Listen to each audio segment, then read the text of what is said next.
Before we dive into this incredible HFY sci-fi story, make sure to subscribe to the channel and hit the like button. Your support helps bring more epic tales of humanity's courage against the stars. And don't forget, share this video with a friend who loves sci-fi as much as you do.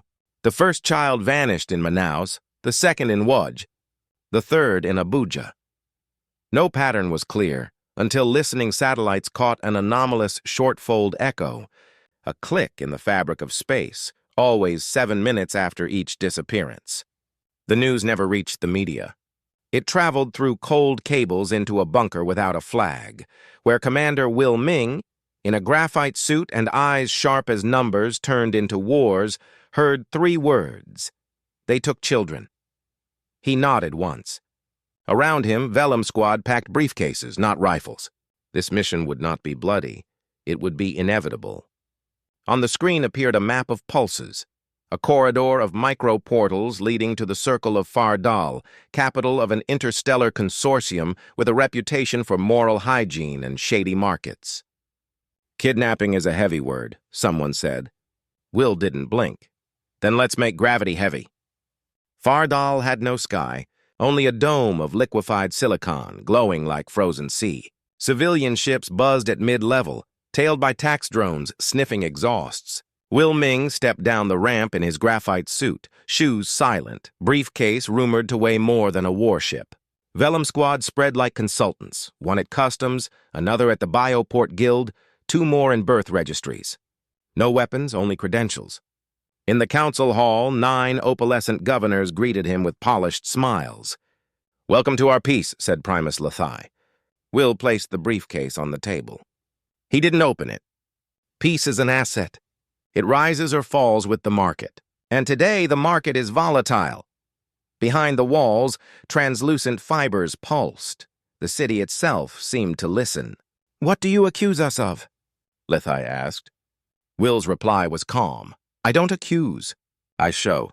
The council's holoscreen lit up, micro-portals opening 120 km from human cities.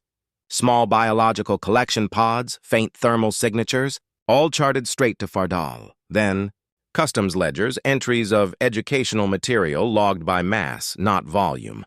Finally, an insurance report. Fat payouts to cross-species care centers. Each piece stamped and counterstamped until it became a wall of proof. Lethai's chin twitched. An elegant insinuation. "But human children, why?" Will leaned forward, his suit sharp as a blade. "Because you thought we wouldn't see the pattern. Because humans to you are loud and countless. And because someone told you our dead accept excuses." He slid the last file across. Lists of classes, human phonetics, obedience drills, trauma responses. His voice stayed low. "You're not monsters. You're pragmatists. The worst kind of coward."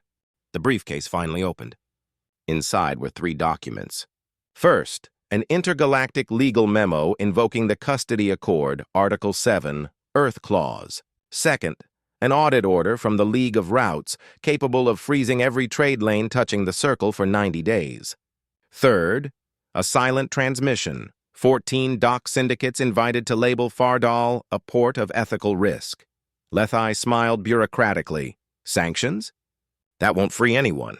Will tapped the table once. Above the dome, an object the size of a stadium moved slowly. Not a cannon, an orbiting gravity mirror, bending signals, exposing every micro-portal to 1,000,000 human eyes.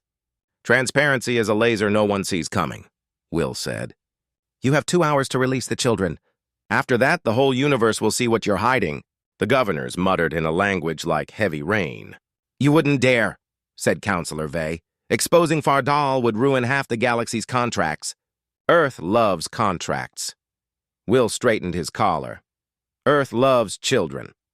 In the central square, citizens began to see the web of portals projected on public holoscreens. Curiosity turned to attention to outrage. Vellum Squad kept their distance, feeding only truth into the city's info grid. No fingers on triggers, just on keyboards. "We've bought ourselves time," whispered Lethai. "Time is credit." Will glanced at the wall clock. "Credit expires." A sensor buzzed. The first dock opened under a safety decree. Technicians wheeled out cryogenic pods glowing with the light of young lives. Murmurs swelled into a storm. "This is a mistake," Vay stammered. Will's voice was calm.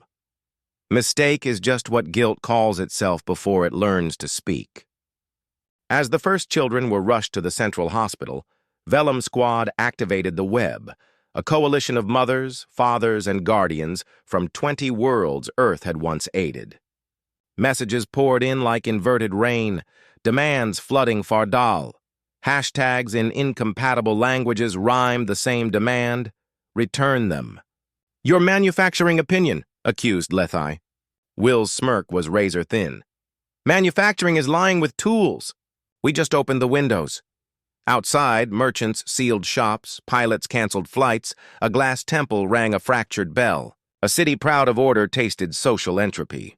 "How many pods left?" Will asked the amphibian head doctor. "Hundreds," came the reply. "All stable." Will stared at his reflection in the marble table. His graphite suit had no dust. Fardal, for the first time, did. The countdown neared 0 when Lethai requested a private channel. Lights dimmed. Only her voice remained. "What exactly do you want?" Will leaned back, gravity itself shifting to him. "Release every child. Pay reparations to families. Accept joint jurisdiction with human observers in your ports. And outlaw care programs without homeworld consent. Today." Lethai's breath sounded like swimming. "And if we refuse?" Will dropped 2 words like meteors. "Permanent memory." He explained, Earth would log every name, coordinate, and credit into public, immutable blocks. There will be no forgetting. And markets fear what can't be erased. Silence. Then the Primus, weary. "We will open every dock." Will's bow was almost kind. "Thank you. This isn't for us." "For the market?" she asked bitterly. "For the children," he said, closing the channel. The depot doors opened like eyelids shedding sleep. Engineers released locks, aides shut down protocols, volunteers, many from Fardal, formed corridors to pass the pods hand to hand. Vellum Squad managed only logistics, redirecting return portals away from trade lanes. No sirens, no gunfire, just the sound of breathing finding its rhythm again. A boy from Recife woke in the arms of a Quarian nurse, asking if this was heaven. She smiled with 3 mouths. "Heaven is where fear doesn't rule." Will, suit flawless, walked between the rows, checking eyes instead of papers. "You don't look like a soldier," said a teenager from Luanda. Will's reply was soft. "Maybe I'm just an umbrella." And today it rained power. With all children en route to Earth came the moral accounting. The council signed every reform demanded, and more. Merchants profiting from care centers lost their licenses. Fake schools were shut. A museum carved a hall of shame, listing the days when statistics had names. Will Ming stood at the final podium, suit immaculate, speaking to the whole city. "Humanity did not come to wage war. We came to remind you, the small are too great to be boxed." A girl from Tokyo raised her hand. "Sir, are you a hero?" Will thought of satellites, unions, the countless anonymous who pushed back the world's wall. "No," he said gently. "We are." The square applauded without sound, like snow falling. Respect, learned at last. Back in Earth orbit, the gravity mirror folded itself, closing like a flower at dusk. Vellum Squad archived the operation in public files, so any planet could one day repeat it. Transparency, coalition, legal levers, patience, and a flawless suit to remind that authority can be silent. Will Ming returned to Brasilia at night, pausing by a window as children laughed 3 floors below. "Not lifting a finger?" he murmured, recalling the girl's words. He looked at his hands. Many hands moved, just none pulled a trigger.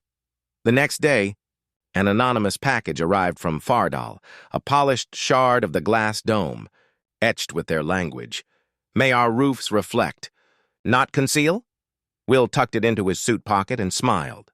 The most feared weapon in the universe was, after all, truth, delivered with courage.